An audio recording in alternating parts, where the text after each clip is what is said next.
Hello friends, and welcome to my channel CloudOps DevOps. In today's video, we will discuss some basic things about Azure Active Directories and security principle. So let us see what is Azure Active Directory. So first of all, Azure Active Directory is an Azure service. What type of service it is? It is a cloud-based identity and access management service. So as you know that in Azure there are various types of services. There is PaaS, which is platform as a service. There is SaaS, which is software as a service. There is IaaS, which is infrastructure as a service. Out of which there is also this Azure Active Directory, which is an identity and access management service. What do we do with it? We create and manage identities of users, groups, and service principals, all three of which together is called as security principle. So uh, all the vendors and members of an organization who are related to the organization in some or the other way, or who access the organizational applications due to any reason, needs to be created an account in the Azure Active Directory. So what is the use of creating the account of those users in Azure Active Directory? It is for authenticating the users. So whenever any user will try to access any of the enterprise application or any of the Azure services, that person needs to be authenticated against this Azure Active Directory. So only if that person's account is present in the Azure Active Directory, or only if that person is a part of any group, Active Directory group, then only that person will be able to access those applications. The person will be authenticated. Now, Azure Active Directory not only authenticates users but also it authenticates applications. So, applications in the sense there are certain scenarios where human intervention is not needed. There will be some applications, for example, CI/CD pipeline, Azure Build and Release Pipeline, which tries to deploy resources in Azure Resource Group, or maybe it deploys application code into any app service or into any Azure function. So in that case, human intervention is not involved. That deployment is done by an application. So in that case, also the application needs to be authenticated against the Azure Active Directory. So that feature is also provided. So both human and non-human intervention, non-human interaction can be authenticated against Azure Active Directory. Now, a very important terminology of Azure Active Directory is security principle. So security principle is any user, group, or service principle that we create in Azure Active Directory. So in Azure Active Directory, whenever we create an account, we create uh, any of the three things. Either we create a single user account. For example, I can create a single user account of myself, or we create a group. So group means an Active Directory group where multiple existing users will be added, and that group together will act as an account, as a single entity. Also, service principle. So service principle is the identity created on behalf of an application. So as I said that when a CI/CD pipeline tries to deploy a resource in any resource group, at that time human intervention is not involved. At that time we cannot use the user account of any particular user, because that is done by the application, by the CI/CD pipeline. So in that case we have to create an identity for that CI/CD pipeline, so that the CI/CD pipeline can authenticate itself to Azure before it deploys the resource. So that type of account is called a service principle. So let's see what are the different types of security principles. Number one is user, which is account of a single member in the Azure Active Directory group. Then we have a group of users clubbed in one group. So a group means, say for example, if I want to create a group which will be given admin access in a particular application, so I can create a group and I can add a number of users into that group, and that group as a whole can be given the admin access. So in that case we can avoid we can avoid giving access to users individually. We can directly give access to a single group, and all the users who are part of that group will get that access. Service principal is an identity to be used by applications where no human intervention is involved. So now let us try to create a user, a group, and a service principal. So this is the Azure portal, you can see. So here we have the Azure Active Directory.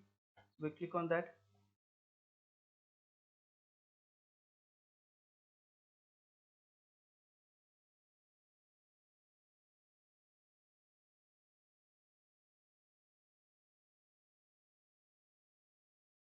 We'll go to users,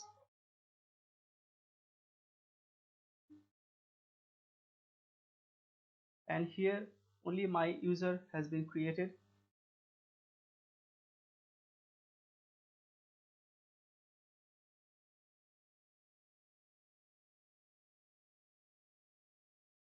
Okay, so here my user account is created. So now we will go and create a group.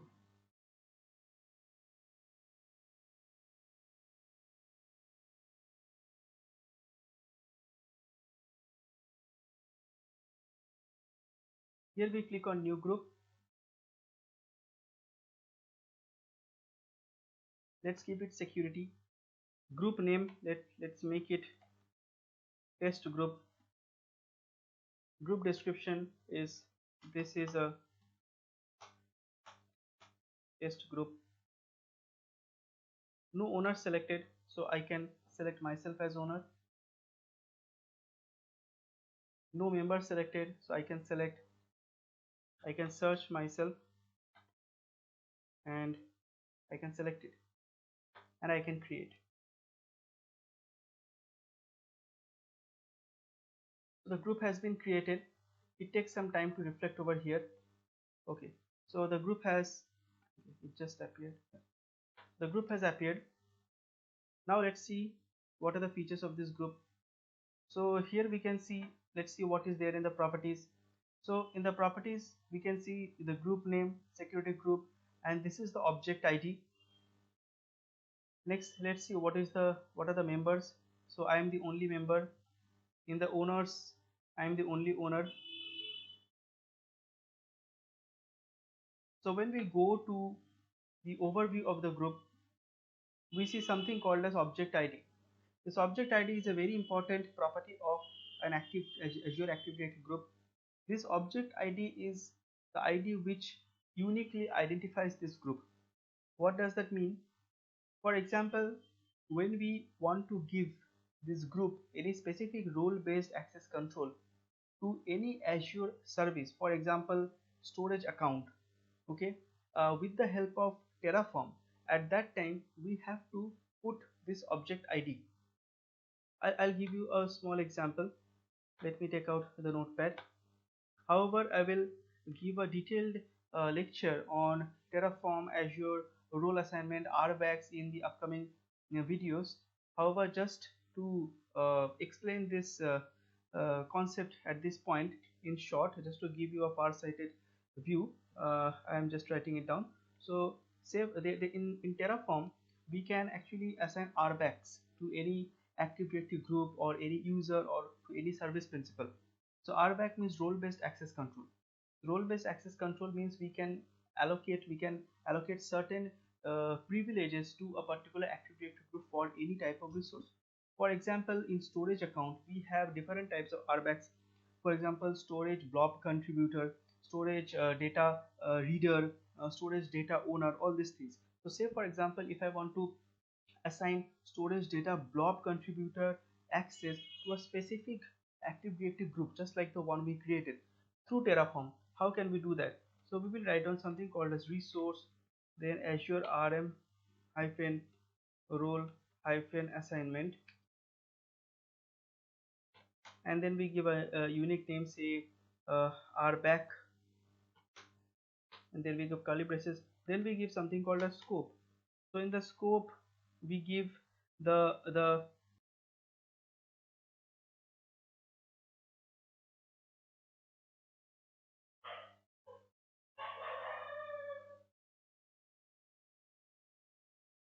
so in the scope we give the name of the storage account, so it can be var dot uh,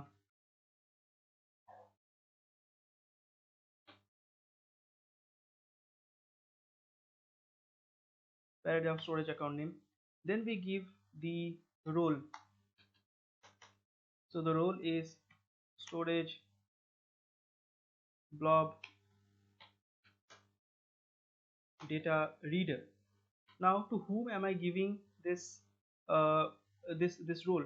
So here we have to write down something called as principal underscore id, and here we put the object id of this particular Active Directory group, and we just save it. So this means, this particular block means that this particular role, which is storage blob data reader, will be provided to this principal id. So here principal id means this object id, and what role will be provided? Storage blob data reader. So that's the whole thing.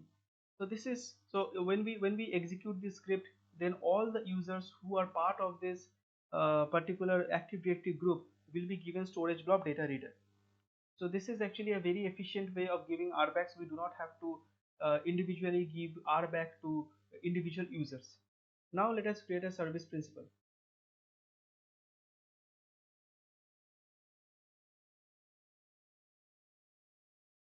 So for creating service principal, we create something called as app registration. So creating an app registration means creating a service principal. We'll go to new registration. Here we will give test SPN. So service principal in short is called also called SPN, and we'll just register. That's it.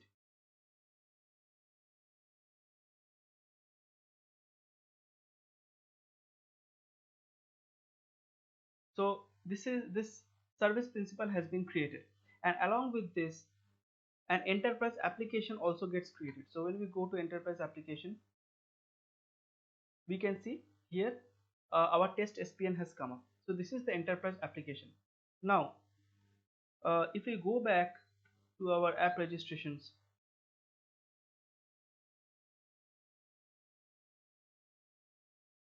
so here we can see this is the display name, this is the application ID, also got the client ID, the object ID is over here, the directory tenant ID is over here, and these are the client credentials. So what we can do with this is that we can click on add a client certificate, and here we can create a new client. For example, test cert, and expires, it is normally recommended to give 3 months. So 3 months, and then we click on add. So when we do that, a client certificate gets added, client secret gets added. So this is a secret that we have created. We can also create certificate if you want. However, client secret is the most common use. So what does this mean is that this particular service principal now has a value. This value is the password. Okay, and this password is valid for 3 months. So the build pipeline, or the application which will be using this particular SPN as its identity will need to update this password after 3 months. So whoever is the owner of this SPN, that person needs to update this value, this password, after 3 months. Otherwise, the application which is using this SPN will start failing. Now let's go back to overview.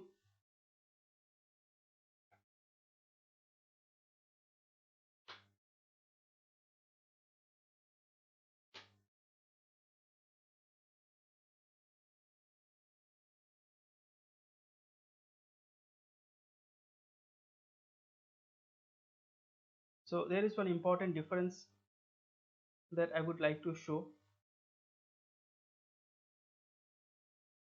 Yeah, before that, so by the time the other tab loads, we can show you. So now you can see client credential, it's a 0 certificate and 1 secret. So we have created 1 secret, which means password, and there is something called as add a redirect URI. So redirect URI is a URL that we can put over here, to which Active Directory will send its authentication token, and with that token the user will be authenticated. So normally you will see it's logon.microsoft.com, so that sort of URI. Now if we go to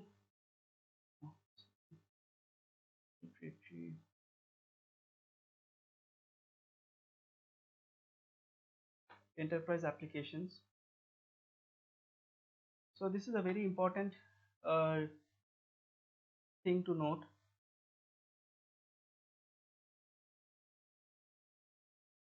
So now a very important thing to note. You see this particular SPN has something called as object ID over here, and the same SPN in the enterprise application tab has a different object ID.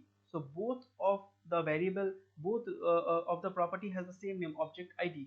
But if you see, it's different. The values are different. Here it's written 4689 and here it's written 978E. Now, when an SPN is given this sort of RBAC access to any particular Azure service, for example, storage account, at that time the confusion and the question is that which object ID to use. Should I use the object ID from the enterprise application or should I use the object ID from the app registration? This is a confusion that I had encountered in my work when I was trying to give storage blob data contributed access to a particular service principal. So what I came to know is that this is the object ID that we have to pick up. So we have to pick up the object ID from the enterprise application. We will not pick up the object ID from the app registration. We will pick up the object ID of the REST from the enterprise application. So this is all about service principal. So that's all for today's video. We have discussed an overview of Azure Active Directory. We have discussed what are the different types of security principles, users, Active Directory groups, and service principles, and what which property of the Active Directory group and the service principal we must use if we want to give RBAC through Terraform. If you have any questions, please write it down in the comment section. I will try to answer them. Please subscribe to my channel so that you get notified when I upload any video. We will meet in our upcoming videos. Till then, thank you very much.